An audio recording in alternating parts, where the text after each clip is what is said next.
আসসালামু আলাইকুম। সংবাদে আপনাদের সবাইকে স্বাগত জানাচ্ছি। আমি ফিরোজ তোহা। শুরুতেই আরবে কেবলস সংবাদ শিরোনাম। দখলদার ইসরায়েল, ইরান এবং ফিলিস্তিন যুদ্ধ চলছে, আর এই মুহূর্তে আমাদের হাতে এসেছে যুদ্ধের ভয়ঙ্কর কিছু গুরুত্বপূর্ণ আপডেট সংবাদ। প্রথমেই জানাবো, ইসরায়েলি হামলায় দক্ষিণ লেবাননে অন্তত 2 জন নিহত। দক্ষিণ লেবাননে ইসরায়েলি ড্রোন হামলায় পৃথক দুটি ঘটনায় অন্তত 2 জন নিহত হয়েছে বলে জানিয়েছে লেবাননের স্বাস্থ্য মন্ত্রণালয়। ইসরায়েলের দাবি, নিহতরা হিজবুল্লাহ সদস্য ছিলেন। একটি হামলা চালানো হয় সীমান্তবর্তী গ্রামে আইতা আস সাবাওর মধ্যবর্তী সড়কে চলমান একটি গাড়ির উপর।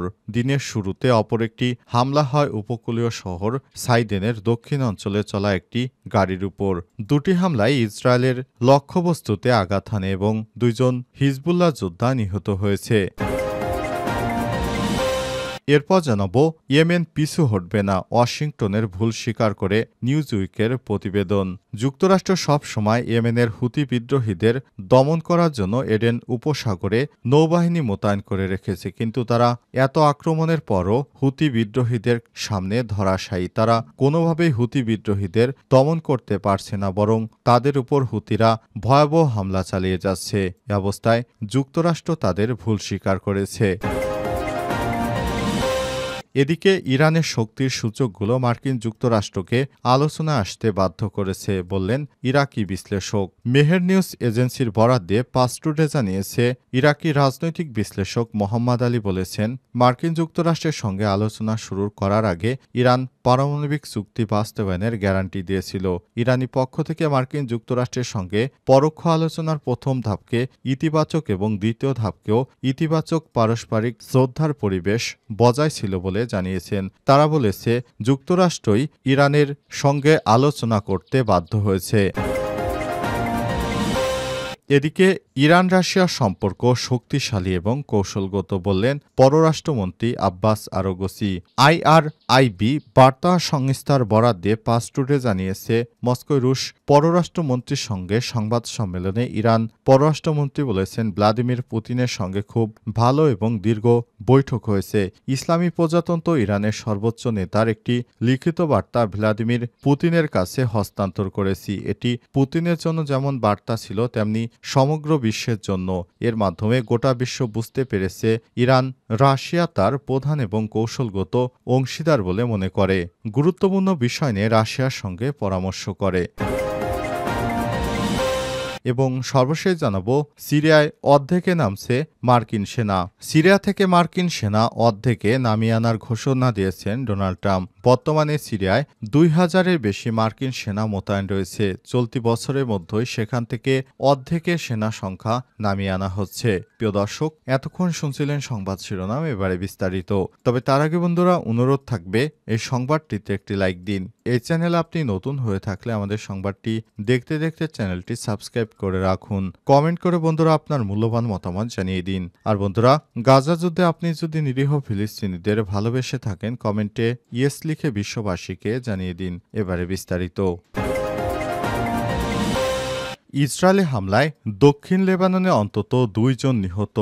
দক্ষিণ লেবাননে দখলদার ইসরায়েলি বাহিনী ড্রোন হামলায় পৃথক দুটি ঘটনায় অন্তত 2 জন নিহত হয়েছে বলে জানিয়েছে লেবাননের স্বাস্থ্য মন্ত্রণালয়। ইসরায়েলের দাবি, নিহতরা হিজবুল্লাহ সদস্য ছিলেন। একটি হামলা চালানো হয় সীমান্তবর্তী গ্রাম আইতা আশ সাবাওর রমেশের মাধ্যমে সড়কে চলমান একটি যানবাহনের উপর। দিনের শুরুতে অপর একটি হামলা হয় উপকূলীয় শহর সাইদনের দক্ষিণ অঞ্চলে চলা একটি গাড়ির উপর। লেবাননের স্বাস্থ্য মন্ত্রণালয় এক বিবৃতিতে জানিয়েছে, সাইদন বাজিয়ে সড়কে ইসরায়েলি শত্রুর হামলায় 1 জন নিহত হয়েছে।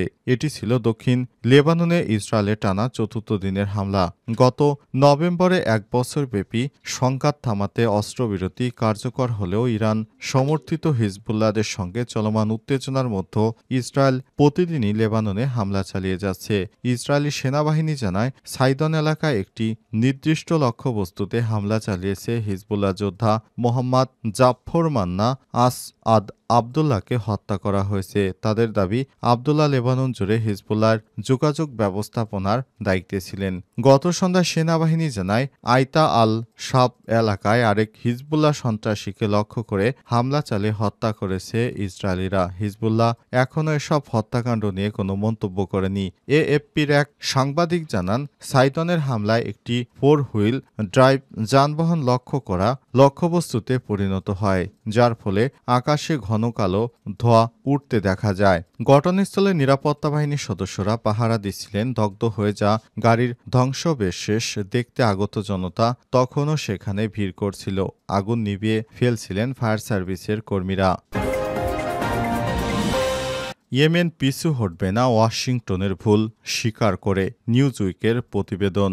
বর্তমানে ইয়েমেনের হুতি বিদ্রোহীরা মার্কিন যুক্তরাষ্ট্রের সঙ্গে মাঝে মাঝেই যুদ্ধে লিপ্ত হচ্ছে। বিশেষ করে এডেন উপসাগরে হুতি নিয়ন্ত্রিত স্থান দিয়ে যুক্তরাষ্ট্র এবং পশ্চিমাদের সমর্থিত অর্থাৎ ইসরায়েল সহ পশ্চিমা মিত্রদের যদি কোনো জাহাজ চলাচল করে সেখানে মাঝে মাঝেই হামলার শিকার হতে হয়। যুক্তরাষ্ট্র থেকে বারবার এডেন উপসাগরীয় এলাকায় তাদের অতিরিক্ত নৌবাহিনী সহ অস্ত্রশস্ত্র মোতায়েন করার পরও সেখানে হুতিদের নিয়ন্ত্রিত এলাকায় কর্তৃত্ব বজায় রাখতে পারেনি মার্কিন যুক্তরাষ্ট্র, বরঞ্চ প্রতিদিন নিয়মিতভাবে মার খাচ্ছে মার্কিন নৌবাহিনী এবং সেনাবাহিনীর সদস্যরা। হুতি নিয়ন্ত্রিত এলাকায় তারা গতকালও ব্যাপক বিমান হামলা চালিয়ে 278 জন হতাহত করেছে। কিন্তু বার্তা সংস্থা এবং বিশ্লেষকের বিভিন্ন স্থান থেকে জানা গিয়েছে, তারা হুতি বিদ্রোহীদের নিয়ন্ত্রিত এলাকায় গিয়ে মার খাচ্ছে দখলদার ইসরায়েলি বাহিনী এবং যুক্তরাষ্ট্র। তারা হুতিদের সাথে তাদের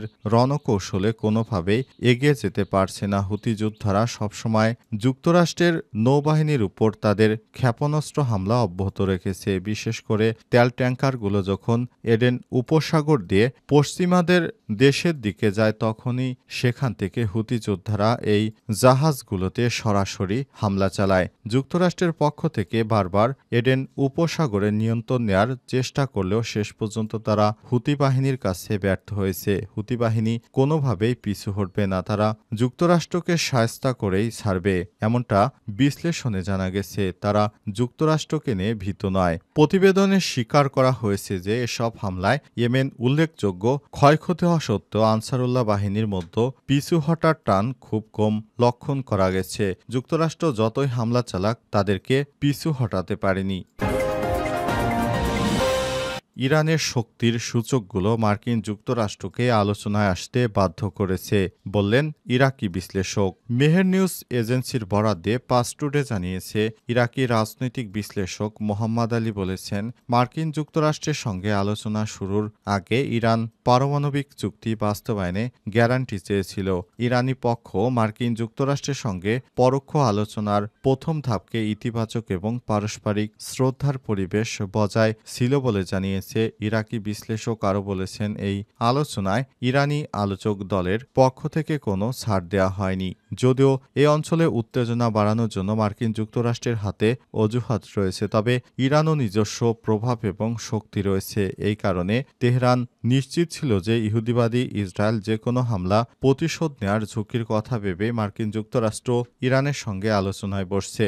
যুক্তরাষ্ট্রের পক্ষ থেকে ইরানকে চাপ দেওয়া হয়েছে তারা যেন পিছে ওঠে, কিন্তু ইরান সরাসরি না করে দিয়েছে। তারা বলেছে তাদের লক্ষ্য অর্জন থেকে ইরান কখনোই পিছপা হবে না। যুক্তরাষ্ট্রের পক্ষ থেকে যতই প্রেসার আসুক না কেন, ইরান তার পারমাণবিক কর্মসূচি বন্ধ করবে না।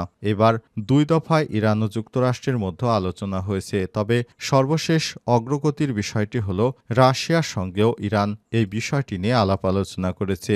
রাশিয়া জানিয়েছে, যদি যুক্তরাষ্ট্রের সঙ্গে ইরানের পারমাণবিক কর্মসূচি নিয়ে আলোচনায় ইরানের স্বার্থ না থাকে, সেই আলোচনা সমর্থন করে না রাশিয়া। ইরান রাশিয়া সম্পর্ক শক্তিশালী এবং কৌশলগত, বললেন পররাষ্ট্রমন্ত্রী আব্বাস আরাঘচি। পাস টুডে ইসলামী প্রজাতন্ত্র ইরানের পররাষ্ট্রমন্ত্রী সাইদ আব্বাস আরাঘচি রুশ পররাষ্ট্রমন্ত্রী সের্গেই ল্যাভরভের সঙ্গে বৈঠকে ইরান রাশিয়া সম্পর্কে অত্যন্ত শক্তিশালী হিসেবে অভিহিত করেছেন। রাশিয়াকে প্রধান ও কৌশলগত অংশীদার বলে মনে করছে ইরান। IRIB বার্তা সংস্থার বরাত দিয়ে পাস টুডে জানিয়েছে, মধ্যে শুক্রবার মস্কোয় রুশ পররাষ্ট্রমন্ত্রীর সঙ্গে সংবাদ সম্মেলনে ইরানের পররাষ্ট্রমন্ত্রী বলেছেন, ভ্লাদিমির পুতিনের সাথে খুব ভালো এবং দীর্ঘ বৈঠক হয়েছে এবং ইসলামী প্রজাতন্ত্র ইরানের সর্বোচ্চ নেতা একটি লিখিত বার্তা ভ্লাদিমির পুতিনের কাছে হস্তান্তর করেছি। এটি পুতিনের জন্য যেমন বার্তা ছিল তেমনি সমগ্র বিশ্বের জন্য।